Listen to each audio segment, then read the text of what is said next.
Vous êtes sur le point d'écouter Distorsion, un podcast sur... No offense, but you guys have no idea what actually happened. The lies are so much bigger than what you know, and it's so much deeper, and it's so much more tragic once you have the truth. Des histoires étranges de l'ère numérique.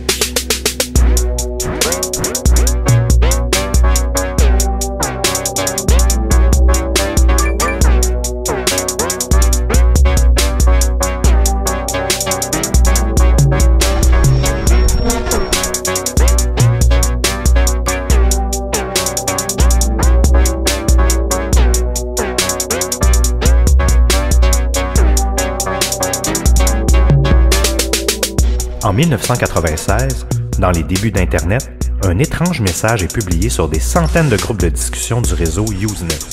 Intitulé Markovian Parallax Denigrate, ce message codé laisse place à de multiples interprétations de la part des internautes. En 2006, ce message est ressorti des confins du web et des milliers de gens commencent à l'analyser. Serait-ce possible que ce message fût une mise en garde contre des attaques terroristes? Aujourd'hui, on remonte dans le passé pour tenter d'éclaircir ce mystère irrésolu depuis plus de 20 ans.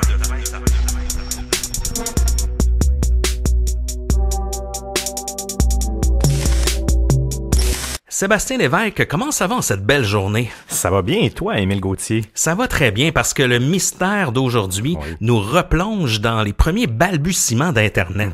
Le Markovian Parallax Denigrate, c'est une série de messages qui ont été envoyés en 1996 sur des forums Usenet. Faites-vous-en pas, on va tout vous expliquer ça tout à l'heure. C'est un de nos premiers mystères, je pense, Seb, avec Polybius, entre autres. Ben oui, me plonger dans ce cas-là, j'ai vraiment aimé ça, en fait. Parce que justement, j'ai aimé revivre un peu cette nostalgie des débuts d'Internet avec les modems 56K ou même 33 là, ou 28, je crois, les premiers, même avant le 56K.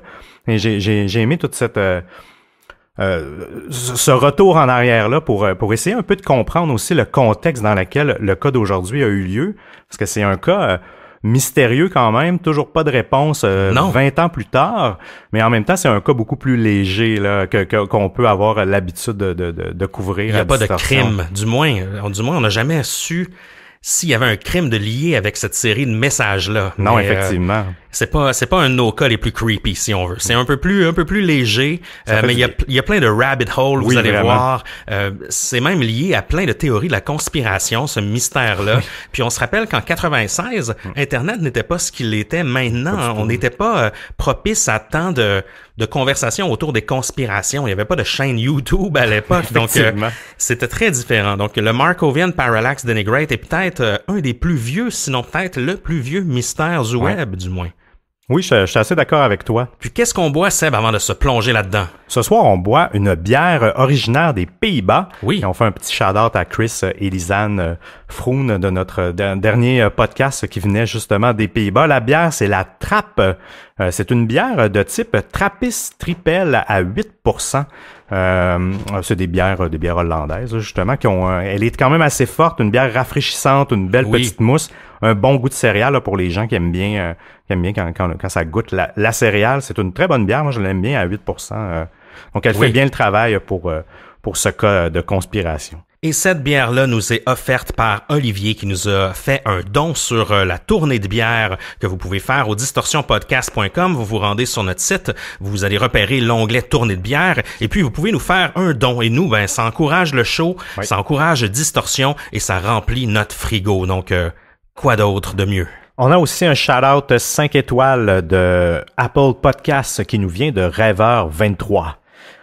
Sûrement le 23 est peut-être une référence à Michael Jordan ou ce rêveur à 23 ans. Enfin, un podcast de ce genre en français. Beau travail, bon montage, bien raconté. Je suis heureux d'avoir trouvé ce podcast. Bel job. Et il y en a d'autres, Rêveur 23, des bons podcasts en français. Même. Que ce soit le Bureau des mystères, Ars Moriendi, que ce soit Disparu aussi. Ben oui, très très bon. Lionel Camille, pour les gens qui aiment les disparitions. Tout à fait. Qui est vraiment excellent aussi. Oui, il y en a une panoplie.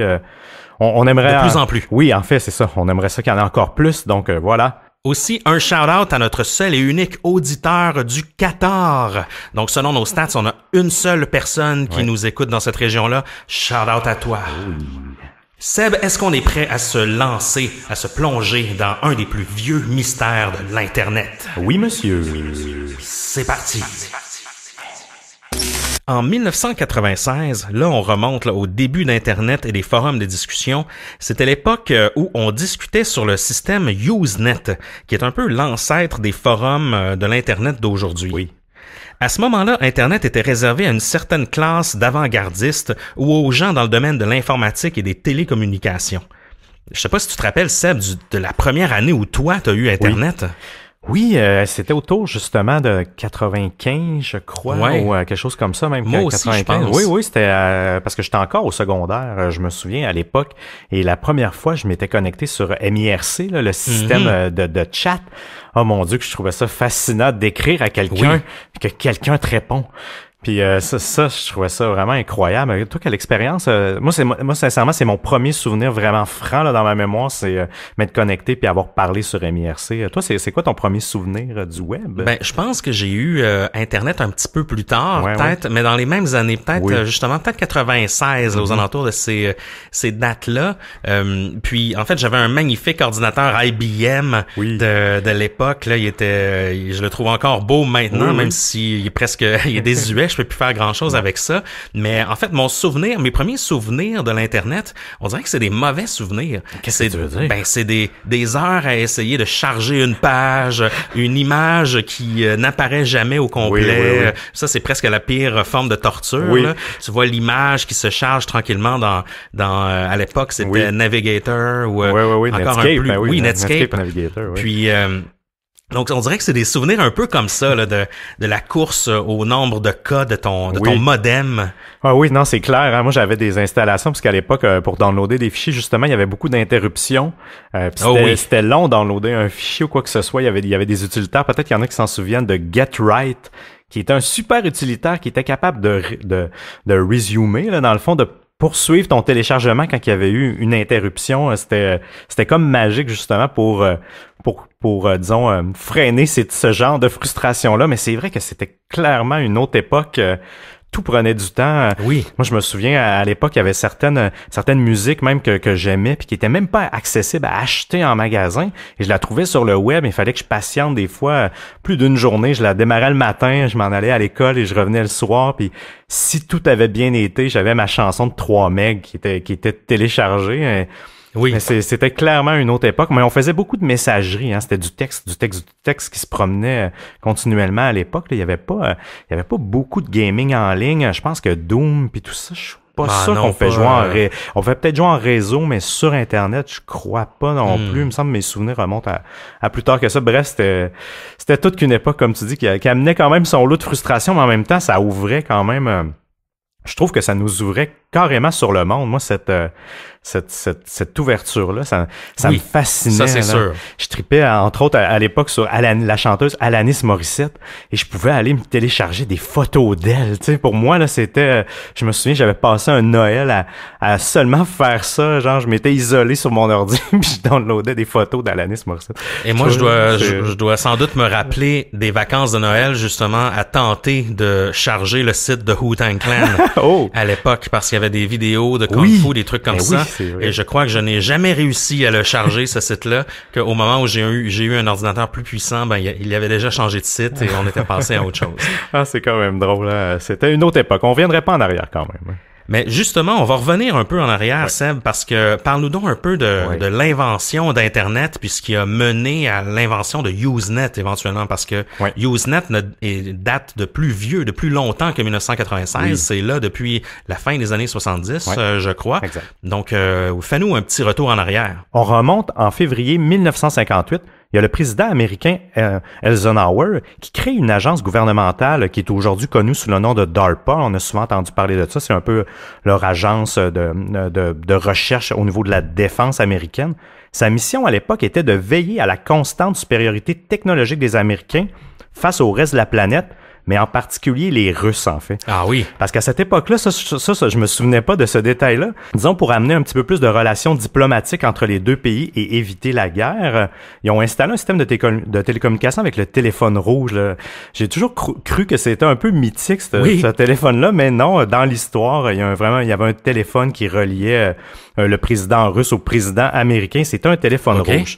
Et les Américains, malgré qu'ils appréciaient ce système-là, n'avaient pas confiance aux Russes. Mais on peut comprendre là, avec ce qui s'est déroulé dans l'histoire. Donc, ils ont voulu créer leur propre réseau de télécommunications que les Russes n'auraient pas nécessairement accès à la technologie. Donc, dans le but de renforcer leur savoir et leur pouvoir. Les Américains, comme tous les pays, avaient des centres de recherche en 1950 et des universités. Et les ordinateurs étaient quand même utilisés, mais répartis à travers les universités, tout ça. Donc, ils ont voulu créer un réseau qui pourrait permettre aux ordinateurs de se parler ensemble et d'échanger de l'information. Il y a le professeur Joseph Licklider. En fait, c'est un peu le père de l'Internet, là. C'est lui qui a un peu cette paternité-là. Il a imaginé un système de réseau informatique décentralisé, justement, qui était de connecter tous les ordinateurs, mais qui pouvait, dans le fond, c'est un système par noyau. Et si tu enlevais un bout du réseau, le réseau va pouvoir continuer à fonctionner, ce qui est un peu le principe d'Internet. Si un serveur lâche, il y en a d'autres qui prennent la relève. On en a des pannes, mais généralement, c'est plutôt rare, justement, pour ça. Fait que si, par exemple, les États-Unis étaient attaqués au niveau d'un réseau en tant que tel, leurs moyens de communication pourraient toujours continuer à fonctionner. Mais c'est souvent le cas des avancées technologiques sont souvent à l'origine inventées pour les militaires. Oui, la plupart des technologies. C'est le cas des jeux vidéo, entre autres. Oui, c'est vrai.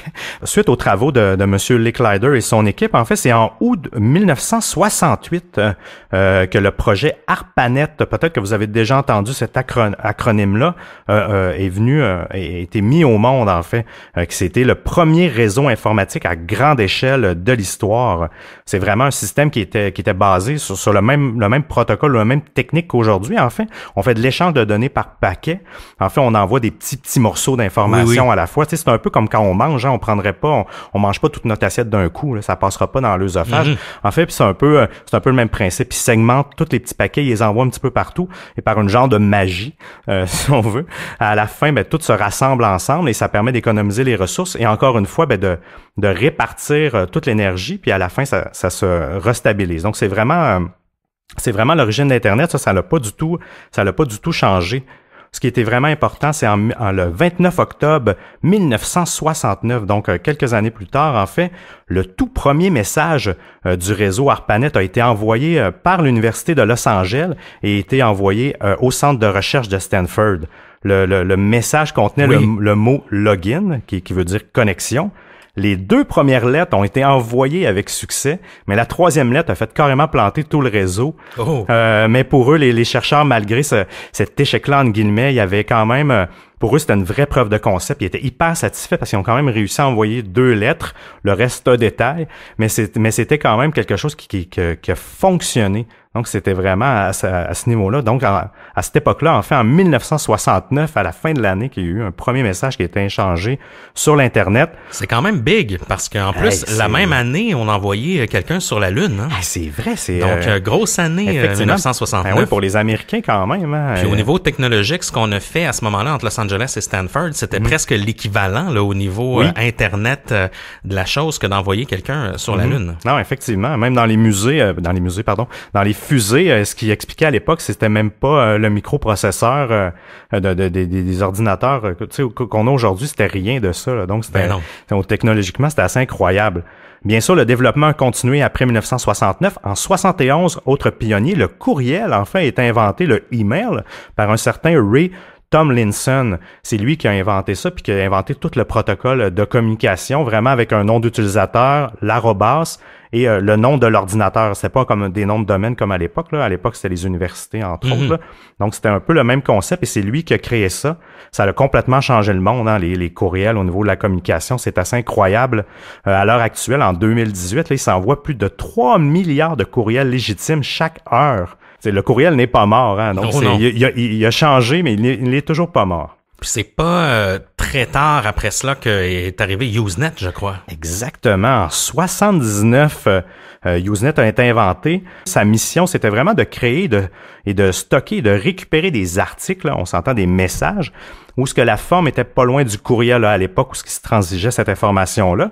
Et ça permettait en fait à des membres d'une communauté de pouvoir accéder à tous ces messages-là à distance, donc en profitant de la technologie de réseau et de pouvoir participer au savoir que des gens avaient déposé, de créer une discussion. Donc c'est vraiment l'origine des groupes de discussion ou des groupes de nouvelles, les newsgroups là, pour les vieux de la vieille de l'Internet.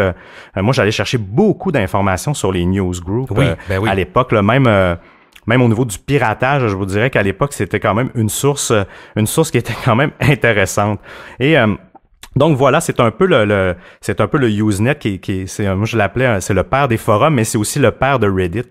Selon moi, parce que Reddit, c'est un peu la même structure avec une hiérarchie, des gens qui publient des articles, et c'est un peu la même dynamique. Mais tu recevais les messages de Usenet dans ta boîte courriel. Oui, c'est vrai, c'était connecté parce que c'est un autre protocole, ça a toujours été un autre protocole. Là, maintenant, Google a appliqué une couche là-dessus, là, je pense que ça s'appelle Web to News ou Web to Group, quelque chose comme ça.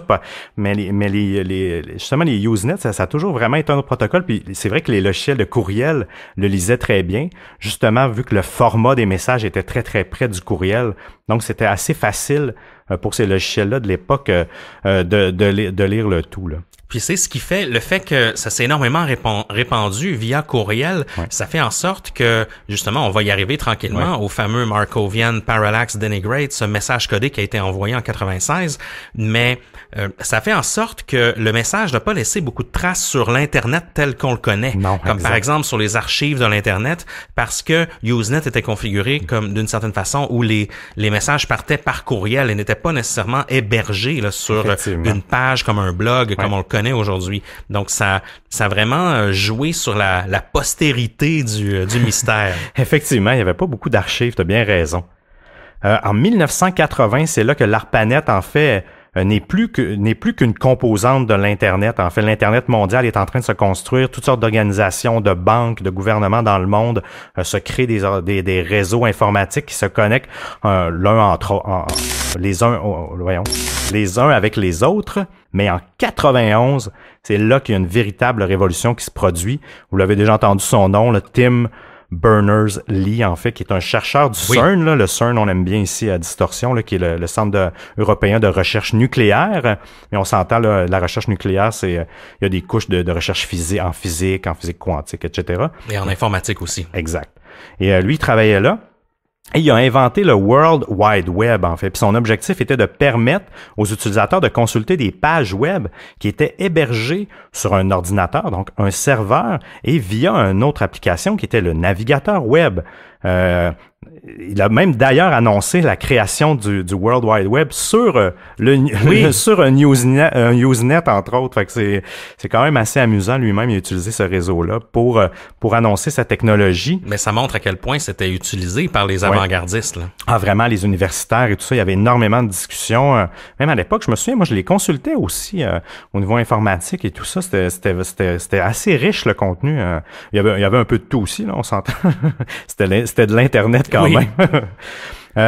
Il est maintenant donc, à partir de cette époque-là, c'est quand même un point tranchant là, parce qu'il était maintenant possible de consulter une page d'information et à l'intérieur de ces mêmes pages-là, il y avait des hyperliens qui permettaient justement de passer d'une page à l'autre et d'aller consulter de l'information par-ci par-là. Donc, ça a l'air de rien, mais il y a 3 inventions qui sont connectées à ça, qui ont été créées entre autres par Tim et son équipe. C'est le protocole HTTP qui permet vraiment aux pages de se comprendre et de circuler sur le réseau. Il y a le URL, votre adresse d'un site web, facebook.com par exemple, et le langage HTML. Le langage HTML, pour peut-être ceux qui l'ignorent, mais vos pages web, pour que votre navigateur puisse les comprendre puis afficher les images aux bons endroits et tout ça, il faut lui appliquer un langage. Et le langage HTML, c'est le langage qui est toujours utilisé aujourd'hui pour structurer l'information dans une page web. Aujourd'hui, on est rendu à la version 5. C'est pas un langage qui a beaucoup évolué au fil du temps, malgré que la version 5 a été Mais qui est très stable. Très grosse mise à jour, oui, effectivement. Et c'est un langage statique, tu sais. C'est pas vraiment un langage de programmation en tant que tel. C'est vraiment des balises qu'on indique, c'est des instructions qu'on donne et c'est couplé à d'autres langages, les feuilles de style, le JavaScript, etc. Là, pour arriver au web d'aujourd'hui. Mais quand même, la base d'une page web, c'est le langage HTML qui gère ça. On revient tranquillement en 1996. À l'époque de notre fameux mystère. À cette époque, les gens n'étaient pas habitués à recevoir du spam. Vous savez, les fameux emails qui sont non sollicités, de la publicité, oui, le pourriel, ou parfois c'est souvent des messages de gens qui te disent que tu as hérité là, d'un trésor en Afrique ou quelque chose comme ça. Donc, mais à cette époque-là, il n'y en avait pas de spam. Non, ça n'existait pas. Personne n'y avait pensé, en fait, je pense. Exactement. Que c'était ça. Et puis, ni sur les forums, ni même dans les boîtes courriels. Donc, c'était complètement absent. Et là, soudainement, le 5 août 1996, des centaines de messages sont postés dans des groupes de discussion de Usenet. Le titre du message est toujours titré « Markovian Parallax Denigrate ». On va analyser le message en question. On a même une image là ici là, qu'on va poster sur notre site web. Ouais. Le message nous dit... Mais en fait, chacun de ces messages contenait des mots étranges organisés dans un certain ordre, en apparence vide de sens. Si on analyse le courriel en tant que tel, il est envoyé d'une certaine Suzanne Lindauer. Le sujet est bien Markovian Parallax Denigrate, donc en fait un parallaxe markovien dénigré, mais la syntaxe n'est pas très bonne, donc c'est pas vraiment, ça fait pas de sens. Oui, c'est pas vraiment traduisable aussi simplement que ça. Ça dit bien que c'est envoyé le 5 août 1996. Bon, il y a un certain identifiant du message. L'organisation, on nous dit que c'est EKE. Oui. EKE. Ouais. J'ai aucune idée de ce que ça a donné. J'ai aucune idée de ce que c'est, en fait. Et par la suite, quelques messages sur la mise en forme du texte, et c'est posté dans un newsgroup qui est alt.religion.christian.boston-church, donc dans un groupe Usenet de religion. Mais ça, c'est le screenshot que j'ai. Mais en fait, le message a été envoyé dans une tonne, voire des centaines de groupes là, sur Usenet.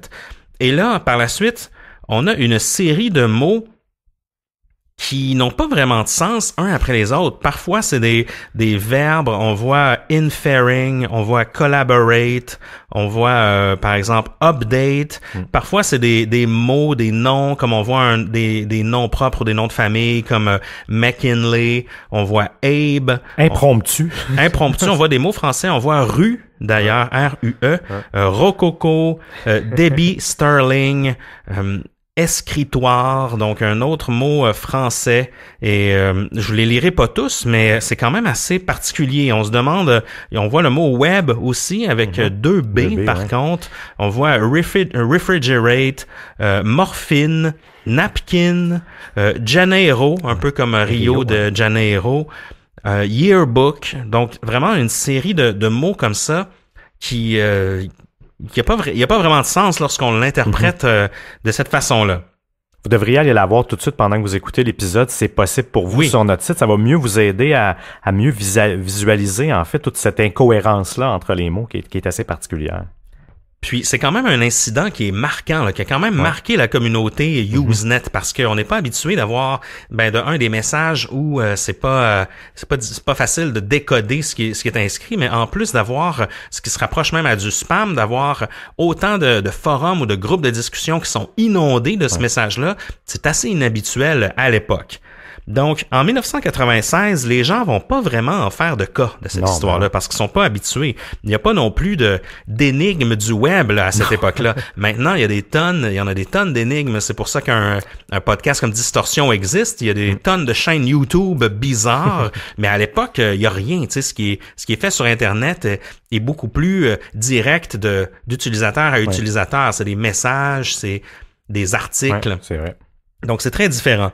C'est Par contre, dans les environs de 2006, donc soit 10 ans plus tard que les internautes modernes là, ont commencé à se rappeler de cet incident dans les forums de discussion, les gens tentent de retrouver des traces de cet événement et puis ils réussissent finalement et à partir de ce moment-là, tout un monde de mystère va s'ouvrir aux internautes parce que justement en 2006, c'est le début des réseaux sociaux, les gens s'organisent, il y a un peu plus d'enquêteurs en ligne comme nous qui mettent l'épaule à la roue pour essayer de résoudre des mystères et puis si ce n'est que de se perdre dans toutes les possibilités qu'offre ce mystère-là. Donc, vraiment, là, le Markovian Parallax Denigrate va refaire surface 10 ans plus tard, et là, ça va devenir presque un phénomène viral, et même encore aujourd'hui. Je me demande c'est qui l'a déterré. Ouais, hein? On n'a pas vraiment trouvé cette information-là. Je me suis toujours demandé qui, à un moment donné, s'est dit « Ah, je me souviens de ce spam-là ou de ce courriel-là qui a vraiment fait relever l'enquête. »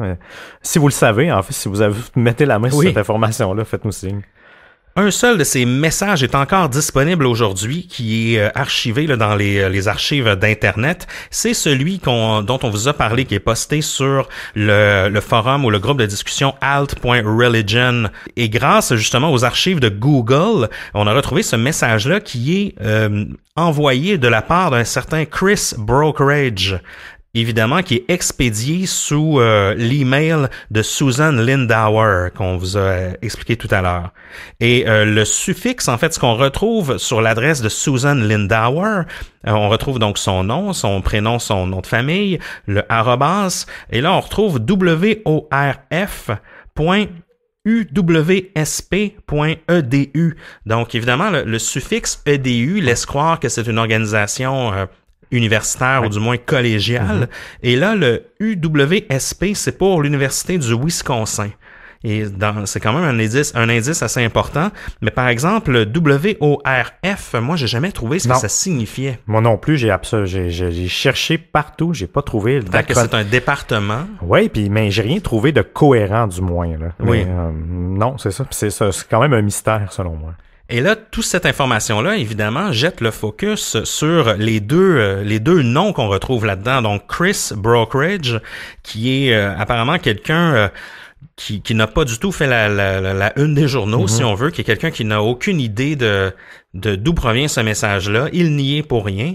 Et par la suite, on doit s'intéresser à Susan Lindauer. Et lorsqu'on fait une petite recherche, on se retrouve que c'est quelqu'un qui est très connu du milieu politique, mais aussi très connu du milieu des conspirations. Et c'est là que le mystère devient encore plus intéressant, Seb. Mais qui est Susan Lindauer? Ouais.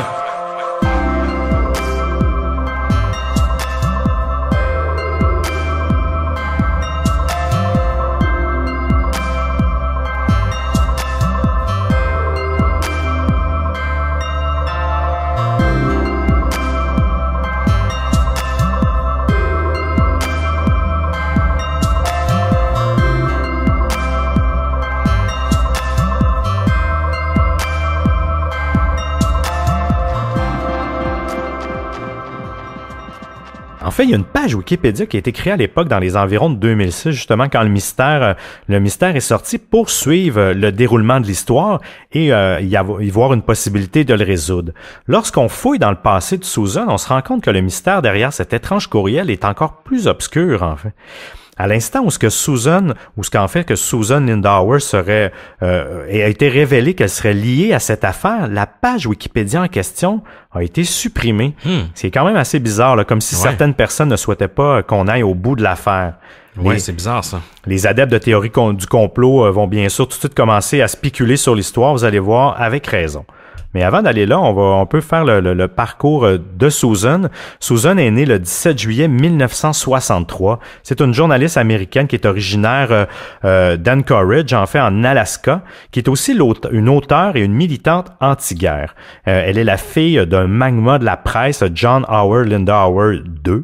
Et ses parents mènent un train de vie assez jet-set, on peut comprendre. Son père va d'ailleurs tenter de devenir le gouverneur de l'Alaska pour le Parti républicain en 1998, mais sa campagne, en fait, va être une catastrophe suite à un scandale de financement illégal. Ouais. Quand même, hein? Susan est reconnue pour être très intelligente et très studieuse. Elle performe très bien à l'école. Elle a complété un bac au Smith College. Ensuite, elle va aller à l'école prestigieuse, l'école économique, le Business Economic School de Londres. Elle va compléter une maîtrise en politique publique.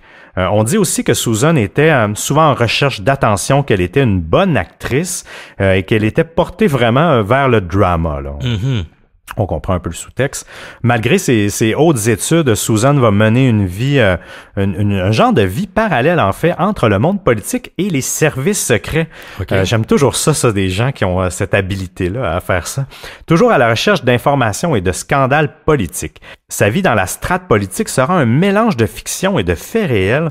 On ne saura jamais vraiment ce qui lui est arrivé pour vrai, ou s'il s'agit d'une histoire complètement inventée. On se rappellera, c'est quelqu'un qui aime beaucoup attirer l'attention vers elle. Plongeons un petit peu plus là, dans le détail et le vif du sujet. Avec le temps, Susan, justement, elle se positionne plutôt bien, un peu comme on vous le disait, dans les cercles politiques de Washington. Elle devient très proche du sénateur de l'Illinois et très, très proche de l'administration de George W. Bush. Alors, on se rappelle, là, c'est dans les années, justement, 90. Oui. On dit même qu'elle va déménager à Washington. À ce moment-là, elle n'habite plus à Anchorage, en Alaska. Là. Elle va vraiment se rapprocher du monde politique. Oui. Ah, intéressant. Paradoxalement, son cheval de bataille sera les sanctions injustement imposées aux nations du Moyen-Orient. Le 11 mars 2004, Susan a été arrêtée à sa demeure de Tacoma Park au Maryland par le FBI. Elle est alors accusée d'avoir comploté pour agir comme une lobbyiste non enregistrée pour les services de renseignement irakiens. Ça, c'est assez particulier, et de s'engager dans des transactions financières interdites qui impliquaient justement le gouvernement irakien sous Saddam Hussein. On se souviendra, là, il y a eu énormément de conflits entre les États-Unis et l'Irak. Là. C'est bien de refaire un parallèle parce que dans les années 90, pour nos auditeurs plus jeunes, en fait, la guerre du moment, là, les grands conflits, étaient vraiment les conflits entre majoritairement les États-Unis et l'Irak. Oui, c'était vraiment la guerre de Saddam Hussein. Et c'est ce qui défrayait l'actualité à chaque jour. Et là, on vient la chercher en 2004, mais on stipule que c'est des trucs, des mensonges qui datent des années 90, là, alors qu'elle prétendait vivre une vie presque à la James Bond à cette époque-là. Ah, t'as bien raison. Une fois qu'elle a été arrêtée, Susan a été la seconde personne d'origine américaine à avoir été poursuivie en vertu du Patriot Act, en fait, aux États-Unis. Je sais pas si vous savez c'est quoi. C'est quand on fait une action, je pense qu'il vient en contre la sécurité, en fait, du pays même, là, qui vient à l'encontre de la sécurité du pays même. À cette époque, la presse irakienne l'avait carrément considérée comme une espionne. Elle disait avoir été détenue pendant 5 ans sans procès en vertu de cette loi. Elle a été jugée mentalement inapte à subir son procès dans 2 audiences distinctes et toutes les charges ont été abandonnées en 2009. Malgré tout, Susan commençait à fréquenter des cercles assez dangereux pour elle qui ne semble pas être officiellement un membre des services secrets. Donc c'est assez... Elle a une drôle de vie. Parce que c'est clair que... Je veux dire, quand tu tombes dans les histoires de services secrets, de CIA, puis de FBI, c'est clair que les gens n'ont pas tous une carte d'affaires de la CIA. Donc, c'est toujours dur de prouver. Mais dans le cas de Susan, on sait jamais si c'était vrai ou si ça ne l'était pas. Mais c'est clair qu'elle avait de véritables contacts en Irak et dans certaines communautés du Moyen-Orient pour prétendre faire du lobbying pour eux, là, même si c'est non officiel, elle avait ces contacts-là. Et puis, la CIA, ils prennent pas énormément parole dans les journaux, hein, donc ils vont jamais démentir ou confirmer quelque chose. C'est toujours nébuleux. Donc, moi, je suis partagé toujours à savoir est-ce que je crois cette histoire de Susan Lindauer qui a vécu des dizaines d'années comme ça. Elle devait gagner sa vie, même si, je présume que son père était riche. Elle ne devait pas manquer de moyens, mais c'est très louche. Ah, c'est tellement étrange. On lui donnera le surnom de Snowflake car elle vient de l'Alaska et parce qu'elle a souvent des sautes d'humeur. Comme un flocon de neige, elle change de direction au gré du vent.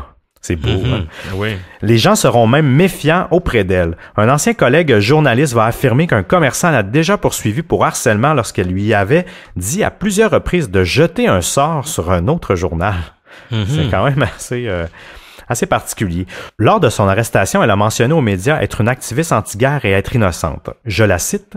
« J'ai fait plus d'actions que quiconque pour arrêter le terrorisme. J'ai fait de bonnes choses pour ce pays. J'ai travaillé fort pour ramener des inspecteurs d'armes en Irak quand tout le monde disait que c'était impossible. On se rappelle, à cette époque-là, les États-Unis accusaient l'Irak de cacher des armes nucléaires. Là. Encore une fois, est-ce que cette vérité-là, est-ce que cette affirmation-là vaut quelque chose? On peut pas vraiment savoir. C'est une bonne question, mais c'est intéressant de creuser un peu dans les différentes théories du complot et conspirations qui sont liées à Susan Lindauer. Je vous fais ici un petit résumé. Durant son séjour en prison, elle a écrit le livre Extreme Prejudice, qui a été publié aux États-Unis à la fin de 2010. Elle y affirme entre autres des trucs assez troublants, que la CIA et le gouvernement américain connaissaient précisément les menaces d'attentats sur le World Trade Center. Donc on se rappelle au 11 septembre 2001. Et apparemment que ce qui était prévu, c'est que justement qu'il y ait des détournements d'avions et que le World Trade Center en question aurait été détruit à l'aide de bombes incendiaires à la thermite qui étaient acheminées par des camionnettes quelques jours avant les attentats.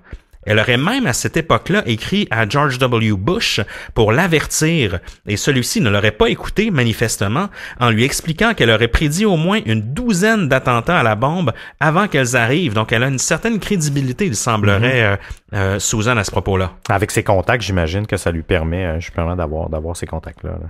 Ses proches à elle, là, entre autres là, avec des membres de sa famille, vont même corroborer ces faits en indiquant que Susan les avait avertis de ne pas visiter New York dans les dates près du 11 septembre 2001. Donc quand même assez troublant aussi. Ouais. Elle prétend qu'elle était agent de liaison pour le compte de la CIA auprès de délégations diplomatiques arabes aux Nations Unies à New York et que, dans son mandat, la CIA l'avait chargée de transmettre à ses correspondants irakiens de la part du gouvernement Bush le message suivant en mai 2001. Donc, je vous lis le message. « Nous exigeons que vous nous rapportiez tout renseignement à propos d'un complot de détournement d'avions et de frappe sur le World Trade Center. Si nous découvrons que vous avez caché ces renseignements et que les attaques ont lieu, nous vous ramènerons à l'âge de pierre. » Et ça, c'était envoyé en mai 2001, donc avant les attentats du 11 septembre. Est-ce que Susan serait derrière tout cela? C'est quand même assez fou là, qu'elle soit liée à toutes ces attentats-là, puis vous allez voir, on va même plus loin encore. Là.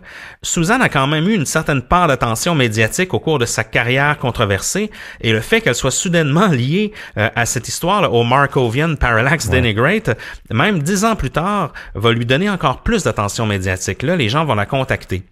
Elle, de son côté, elle a toujours nié son implication dans cette histoire et elle a même indiqué qu'elle a déjà entendu parler du phénomène, évidemment, et qu'elle en est fascinée, mais qu'elle n'a rien à y voir. Donc, elle a répondu à des journalistes un peu en riant, en disant « Oui, bon, ben c'est assez fascinant, mais c'est pas du tout moi qui est derrière ça. » Apparemment que, au milieu des années 90, elle habitait Washington, elle avait déménagé là pour se rapprocher de la strate politique et elle prétendait travailler pour la CIA. Et elle prétend que son responsable, donc on sait là, les agents de services secrets, ils ont souvent des handlers, là, donc des responsables qui les tiennent au fait de leur mission. Et puis son responsable lui aurait révélé l'identité de l'auteur de l'attentat du vol Panam 103 qui a eu lieu le 21 décembre 1988 en Écosse contre un Boeing 747. Donc, c'est un événement tragique. Il y avait eu plusieurs morts de ce vol-là là, en 88, donc des années auparavant. Et elle travaillait sur ce coup-là. Là. Donc, elle était déjà dans les histoires d'attentats terroristes. Elle, de son côté, avait révélé avoir été en négociation avec la Libye au moment de dévoiler une conspiration des États-Unis à propos de l'attentat. Donc, elle croyait que la Syrie était au cœur du coup et que même les États-Unis auraient pu être impliqués dans l'orchestration de cet attentat-là. Donc, des grosses informations quand même. Finalement, par contre, en 2004, donc plusieurs années plus tard, la Libye va officiellement revendiquer l'attentat. Donc, malgré ce que disait Susan, il semblerait que ce n'était pas le cas. Est-ce que Susan Lindauer, la conspirationniste qu'on connaît, pourrait être l'auteur du fameux message Markovian Parallax Denigrate? C'est quand même une bonne question. Je sais pas jusqu'ici, toi, Seb, qu'est-ce que t'en penses? Je suis mitigé, en fait, entre les deux, parce que c'est vrai que c'est une femme qui a été énormément impliquée dans la politique. Oui. Et le message de spam, est-ce que c'est un message codé? Ce serait son genre d'utiliser Usenet. En fait, oui, parce que c'était quand même discret à l'époque. Mais en même temps, pourquoi l'avoir envoyé? Est-ce qu'il y avait une raison pour laquelle elle l'avait envoyé? Je dis elle. La personne l'avait envoyé sur autant de groupes. Est-ce qu'il y avait... est-ce que c'était justement pour créer une confusion et justement éviter que... on pense que ça soit juste le message soit attribué à seulement quelques personnes ou même une seule personne en fait là. La personne ça peut être sur un groupe X puis elle lui a dit va voir ce message là et prend les premières lettres de chaque mot et ça va être la réponse un mystère X. Donc c'est je suis mitigé par rapport à ça, mais elle a quand même un passé ou un historique qui pourrait croire qu'elle pourrait être derrière ça. Revenons aux autres éléments du message, Seb. Oui, en fait, qu'est-ce que le Markovian? Si on décortique, en fait, puis là, asseyez-vous bien, prenez une bonne puff, là. C'est la chaîne de Markov, faut la lire et la comprendre. Faut la lire plusieurs fois pour la comprendre. Dans le fond, Markovian, comme je vous disais, ça vient de la chaîne de Markov. C'est un principe mathématique qui a été inventé par Andrei Markov, qui indique que tout élément pouvant prédire le futur est contenu dans l'état présent et non dans le passé. On parle d'un processus sans mémoire. Et je vous le relis, ça indique tout élément pouvant prédire le futur est contenu dans l'état présent et non dans le passé.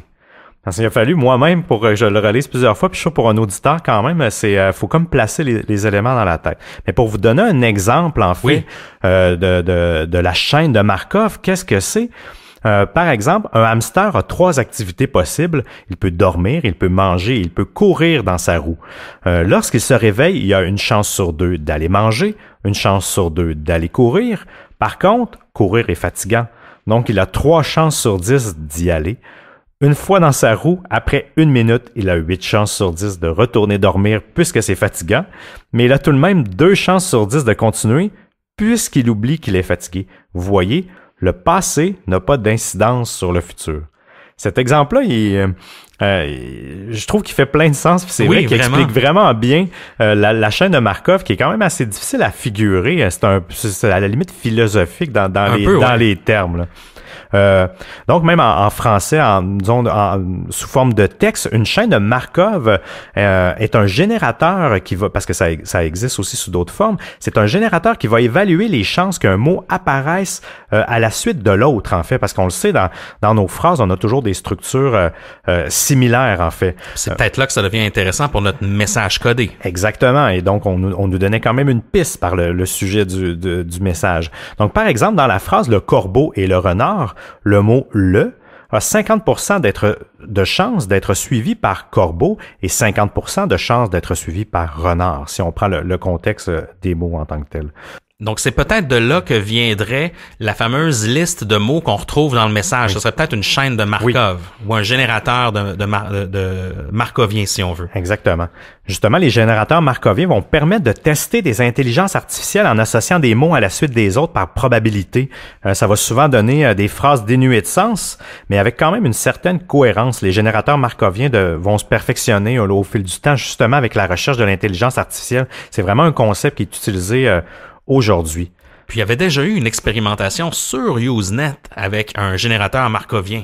Dans les années 80, en fait, ça c'est assez fascinant. En 1984, un certain Rob Pike et Brad Ellis, qui étaient 2 utilisateurs des forums Usenet, vont créer un personnage fictif qui s'appelle Mark V. Shani, qui fréquente surtout les forums net.singles, donc net.célibataire, pour les geeks à la recherche de l'amour. Et les phrases et les commentaires de Mark sur le Usenet sont toujours un peu étranges. Ils sont grammaticalement corrects, mais toujours dénués de sens. Il y a plusieurs publications informatiques de l'époque qui vont même s'y attarder tellement que c'est un phénomène intéressant. On apprendra plus tard que ce personnage était en fait un bot, un robot, qui créait à partir d'une chaîne de Markov et justement, il régurgitait des phrases selon un code qui intègre les chaînes de Markov aussi. Donc, un peu mélanger tous ces algorithmes-là ensemble générait un peu ce qu'on vous parle en tant que tel, des messages un peu incohérents de cette manière-là, comme le spam justement qu'on a qui est un peu autour de notre mystère. Puis j'ai vu certains textes de ce fameux Mark V. Oui. Puis on parle d'un niveau, c'est quand même drôle parce que ce Mark V-là, ce robot, ce bot, date de 1984. Donc ça fait quand même longtemps. Puis Markovian Parallax Denigrate date de 1996, donc beaucoup plus récent.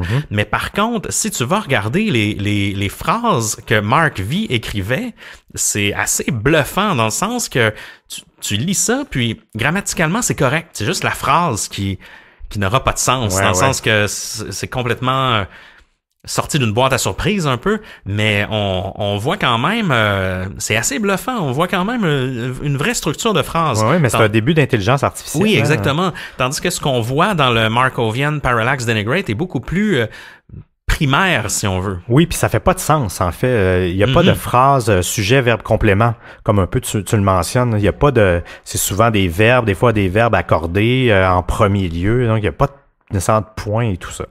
À l'époque, il n'est pas clair que Mark est un bot. Des gens vont même penser que cet utilisateur est un peu ivre ou sous l'emprise de la drogue ou même très, très fatigué. Rob Pike explique même qu'un certain soir, il est allé à une rencontre de célibataires justement du forum net.singles et que plusieurs personnes se demandaient où était le fameux Mark. Les gens l'attendaient. Il a vraiment créé un mystère autour de ça. C'est fascinant. Même à l'époque, on utilisait l'Internet bien avant Tinder, dans le fond, sur les groupes de Usenet pour les célibataires. C'est sans doute une des premières personnalités Internet virales, mais fausses qui a existé, ce Mark V. Effectivement. Serait-ce possible que le Markovian Parallax Denigrate soit une expérimentation du genre, justement? Si oui, pourquoi est-ce qu'on a utilisé le email de Susan pour un peu mêler à ça? Surtout que le courriel, le nom qui est attaché au courriel est aussi un nom de gars, premièrement, Chris, et que c'est pas le nom de Susan. Donc, c'est tout de même assez intriguant. Si on va vers le deuxième mot, qui est le parallaxe, peut-être que vous avez déjà entendu ce mot-là. En fait, c'est la parallaxe. La parallaxe, c'est l'incidence du changement de position de l'observateur sur l'observation d'un objet. En d'autres termes, la parallaxe est l'effet du changement de position de l'observateur sur ce qu'il perçoit. Pour vous donner un exemple, entre autres, j'ai 2 exemples à vous donner. Maintenant, les sites web, souvent quand on navigue et on scrolle, on défile par en bas, mais le fond va rester fixe, mais tout le contenu va bouger en tant que tel. Donc, c'est un des exemples du parallaxe. Là, il y a un élément un élément physique, même si tu l'observes, il reste fixe carrément. L'autre exemple sur les iPhone 7, en fait, si vous tournez votre téléphone, si vous le tournez, vous allez voir, le fond d'écran va comme suivre, en fait, il va se déplacer par rapport aux icônes, ce qui donne un effet comme s'il était vraiment collé sur les icônes, puis qu'il se déplace comme s'il flottait, en fait. Mais le parallaxe, c'est un peu ça, en fait. En psychologie, la parallaxe, c'est autre chose. C'est une modification de la subjectivité, en fait. La différence de perception d'une même réalité. C'est la même chose qu'au niveau physique, comme on l'a expliqué, mais c'est vraiment au niveau mental. On dit d'un sujet qu'il fait une parallaxe lorsqu'il arrive à percevoir une réalité ou un état dans un sens différent et qu'il parvient à se décentrer de sa propre perception pour construire un nouveau sens de cette même réalité. L'essence même de la thérapie psychologique consiste justement à aider le sujet, donc la personne en thérapie, à se créer une parallaxe de la réalité qui va allier le sens commun et sa sérénité. On le sait, souvent en thérapie, en psychologie, c'est un peu ça. On a une manière de percevoir les choses et le psychologue, souvent pour nous amener à faire moins d'anxiété ou moins de choses, va justement, c'est ce qui dit que c'est subjectif, mais va t'amener à voir les choses d'une autre manière. Exactement. Donc, une parallaxe, c'est une distorsion de la réalité. Mais voilà. On va le plugger. Tout est dans tout. Tout est dans tout. Et on finit avec le dernier mot du Markovian Parallax, Denigrate. Denigrate qui veut bien sûr, qui signifie dénigrer. Donc, s'efforcer de mépriser quelqu'un ou quelque chose. Donc, c'est dénigrer la parallaxe markovien. Le markovien, c'est des messages codés. Le parallaxe, c'est que c'est pas exactement ce que tu regardes. C'est pas exactement ce que tu regardes.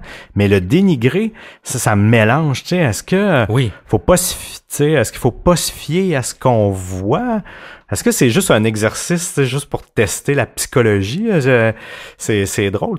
Tout est dans tout, un peu même dans cette expression-là. Parce que si, encore une fois, là, si on se recentre l'esprit, qu'on prend une bonne puff, puis qu'on se dit que Markovian Parallax Denigrate, c'est peut-être aussi une chaîne markovienne par elle-même, c'est-à-dire que le robot a peut-être, si par exemple on commence avec Markovian, peut-être qu'un des mots qui a le plus de chances d'être associé à ça, c'est parallaxe. Peut-être étant donné que une chaîne markovienne, c'est un peu ça, c'est que tu t'adaptes, tu jettes un regard différent sur une situation qui est déjà là, donc tu peux générer un mot nouveau. Et peut-être que denigrate est un mot qui serait facilement associé à parallaxe en psychologie, je sais pas, là, je pense tout haut. Effectivement, ben oui, ça mais il y a peut-être quelque chose là. Par contre, si on poursuit l'analyse du message d'origine, encore une fois, là, on creuse assez profond là-dedans. J'espère que vous nous suivez encore. Nous revenons encore à la fameuse adresse courriel de Susan Lindauer. N'oublions pas qu'on y a trouvé le suffixe de l'Université du Wisconsin, là, donc le UWSP, qui représente cette université-là. Donc, généralement, les emails d'étudiants ou des professeurs sont associés avec ça. On se rappelle que Susan n'est pas une étudiante et n'a jamais été une étudiante de ce collège-là et qu'elle habite encore moins dans le Wisconsin. Par contre, des gens ont fait des recherches sur le web, évidemment, à savoir s'il n'y aurait pas une autre Susan Lindauer qui aurait fréquenté l'Université du Wisconsin à la même époque. Donc, intéressant de voir si il n'y a peut-être pas une seule Susan Lindauer dans le monde. Et justement, il se trouve que oui, il y a une certaine Susan Lindauer Merceau qui a gradué en 1994. Par contre, elle n'étudiait pas du tout dans un domaine lié à l'informatique ni à la politique. Elle était très loin des conspirations d'attentats terroristes. Même qu'elle étudiait plutôt en éducation physique et elle a réalisé son mémoire de maîtrise sur les programmes aquatiques pour réduire l'arthrite chez les femmes. Donc, une fois contactée, il y a des journalistes et des internautes qui l'ont contactée, cette femme qui n'a jamais quitté le Wisconsin et qui n'est dans aucun cercle là, relié aux conspirations, affirme n'avoir aucun lien avec cet événement. Même qu'elle s'est jamais googlée elle-même, donc elle ne sait pas qu'il y a d'autres Susan Lindauer qui ont une présence sur le web. Elle n'en a jamais entendu parler de ce fameux mystère-là et justement, elle n'a jamais non plus entendu parler des conspirations liées à l'autre Susan. Donc, encore une fois, une hypothèse qui doit être écartée, c'est celle-ci, mais ça fonctionne pas vrai dans le sens que j'ai trouvé son mémoire de maîtrise sur une banque de données universitaire, le même titre de maîtrise avec son professeur de l'époque, l'année, donc les dates concordent, donc ça pourrait potentiellement être elle, mais en fait là-dessus, on spécule que son adresse a fort probablement été volée dans une liste à une certaine époque, là, justement, on achetait ça doit se faire encore peut-être, c'était possible d'acheter des listes informatiques pour à cette époque-là, le spam était quand même assez nouveau, mais potentiellement, c'était peut-être ça. C'était peut-être un prototype de spam ou quelque chose comme ça. Mais bref, elle n'a jamais été au courant. Elle n'a jamais envoyé ce message d'origine. Elle n'étudie pas en psychologie non plus, donc elle doit pas être au courant de ce qu'est une chaîne de Markov. Donc, ça fait juste apporter encore une fois plus de questions que de réponses sur ce fameux message codé. Mais est-ce que dans sa thèse, est-ce que la natation était bonne pour les femmes qui font de l'arthrite? Je ne suis pas allé jusque-là, Seb, mais je ferai un suivi peut-être dans un mini-disto. Merci. Je pense qu'on a fait le tour de la chronologie des événements, Seb. En fait, c'est un événement très court. Oui. On se rappelle que ce message-là a été envoyé une seule journée, là, donc cette journée de août 1996. Et puis, mais par contre, c'est toujours irrésolu. Il y a encore plein de discussions sur Internet. Il y a encore plein de théories farfelues qui existent. Et puis, on va en faire le tour tranquillement. Oui. Une de celles-là, c'est que, évidemment, que la fameuse Susan Lindauer est derrière cet événement. Je sais pas si toi, tu crois à cette hypothèse-là, Seb. Je sais pas. Tu sais, est-ce que la vraie Susan a utilisé le courriel de l'autre Susan pour faire ça? Je crois pas qu'elle aurait peut-être eu cette naïveté-là, ou du moins parce que c'est un peu tu t'identifies, là, c'est pas caché, le courriel. Mm-hmm. Moi, ce qui m'intrigue aussi, c'est le certain Chris quelque chose, en fait, où ce que le courriel. Ouais, c'est ça, où ce que le courriel était libellé à ce nom-là. Quand on envoie un courriel, on configure volontairement là, le nom qui s'affiche, là, même si votre courriel est AAA, vous pouvez écrire justement que c'est BBB, là. Qu'est-ce qui a motivé ça? Est-ce que le courriel de Susan est un courriel généré par des générateurs de courriels? Là, oui. Ça existe aujourd'hui. À l'époque, c'est pas très compliqué. Ça fait des essais, puis le courriel n'existe pas, ça rebondit tout simplement. Ça se pourrait aussi. Une des théories en lien avec ça, c'est que ce message-là serait peut-être un avertissement sur un potentiel attentat terroriste qui serait en planification. Donc, c'est quelqu'un, ce fameux Chris Brokerage ou quiconque utilise son nom, aurait posté ce message-là de Susan Lindauer codé qui peut-être indique qu'il y a quelque chose qui s'en vient, tu sais. Donc, c'est vraiment la théorie du complot, là. Mais c'est vrai que c'est intéressant quand même parce qu'elle aurait pu vouloir utiliser justement ce pseudo-là, le pseudo véridique de cette personne-là pour passer le message. Puis c'était discret, là. Les courriels n'étaient pas analysés. C'est vrai que ça pourrait être une stratégie quand même pour passer undercover pour faire ça. Malgré que je trouve que d'utiliser son propre nom, je trouve ça risqué quand même, mais ça peut faire du sens. Mais on n'est jamais arrivé à... J'ai lu plusieurs trucs à vraiment décrypter quelque chose de cohérent. Je sais pas si toi, t'es arrivé ou si t'as pu voir une conclusion quelconque. Moi, j'ai rien vu qui arrivait vraiment à quelque chose de ça pourrait aller vers le message pourrait vouloir dire telle ou telle chose.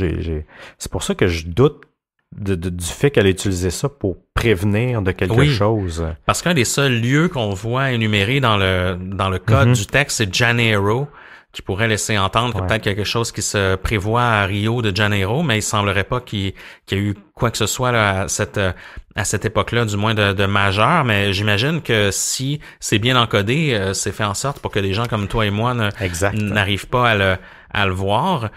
Ceci dit, je sais pas moi non plus, en fait. J'ai l'impression que la théorie la plus probable qui répondrait à celle des conspirationnistes, c'est peut-être justement que dans un message interne, Susan Lindauer a envoyé ce message codé-là à quelqu'un d'autre et que ça soit parti en fuite sur Usenet. Mais par contre, je ne crois pas que ce soit lié spécifiquement à un événement qui soit arrivé dans la vraie vie. Tu sais, c'est peut-être un message qui est beaucoup moins important que ce qu'on croit, en fait. On sait jamais. Tu sais, le choix du courriel de Susan, le choix du nom affiché, peut-être tout ça, c'est des générateurs ou qui ont pris dans la base de données des noms d'étudiants ou des adresses courriels, qui ont mélangé ça. Il y a aussi ça, là, puis qu'on se creuse la tête pour chercher quelque chose qui a pas de sens non plus. Hein. Oui, exactement. Faut pas l'oublier que il y a quand même cette possibilité-là. Oui, c'est une des théories les plus probables, peut-être, c'est le fait que ce message-là codé soit peut-être une expérimentation sur l'intelligence artificielle. Donc, comme le cas de Mark V, que ce fut un épisode là, de chaîne de Markov testée sur Usenet aussi.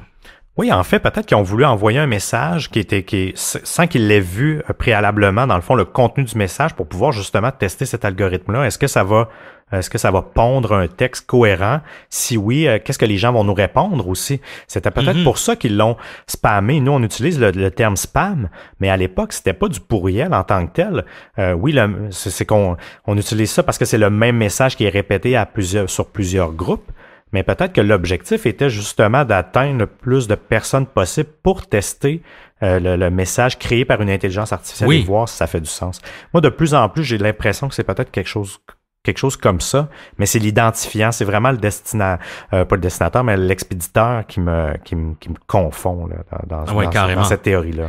Parce qu'il y a plein d'autres théories aussi comme quoi ce serait peut-être un coup monté, que ce soit une blague, mais encore là, c'est supporté avec quoi? Et puis, une autre des théories, c'est que ce soit une fameuse station à numéro qui envoie des messages codés là, d'une manière régulière. Mais ça, je trouve ils ont le dos large, les stations à numéro. Hein. Chaque fois qu'on voit une chaîne YouTube spéciale. On pense que ça peut être en lien avec ça, mais on s'entend que c'était utilisé à l'époque là, de la Deuxième Guerre mondiale. Donc, je pense pas que encore maintenant, ou du moins en 96, on ait besoin de faire ça pour envoyer des messages codés. Mais c'est une des hypothèses qui existent là aussi. Rappelle-nous, c'est quoi une station à numéro?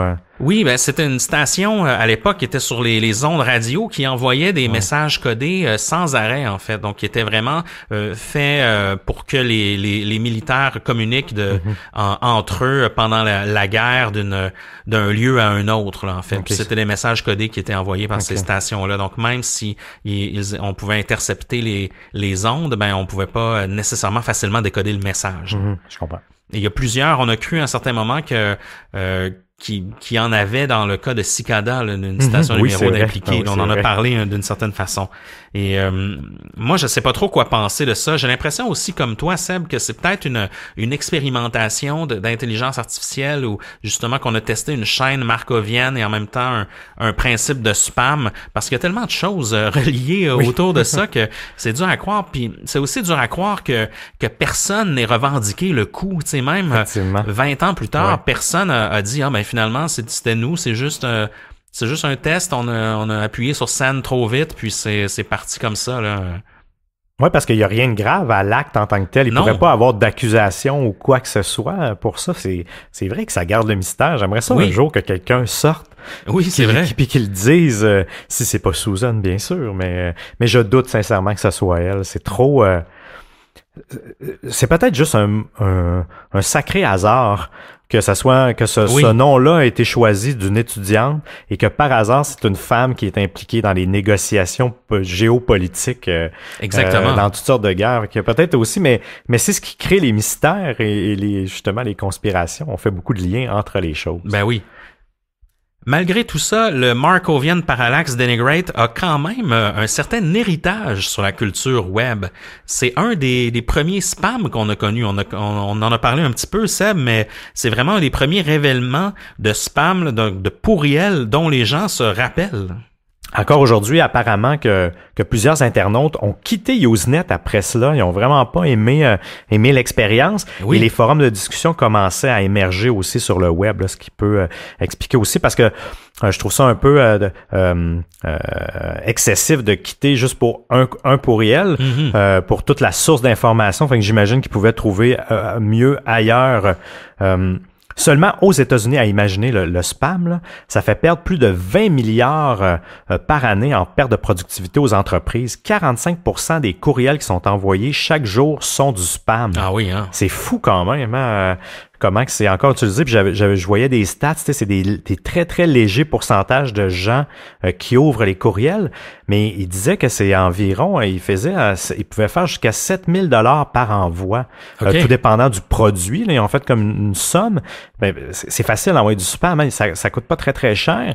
Ici, tu as toujours un petit fragment de personnes qui achètent ton produit, parce qu'il y a pas juste... Il y a tellement de volume. Ouais, c'est ça, il y a tellement de volume, ça coûte tellement pas cher qu'ils arrivent à faire quand même du profit avec ça.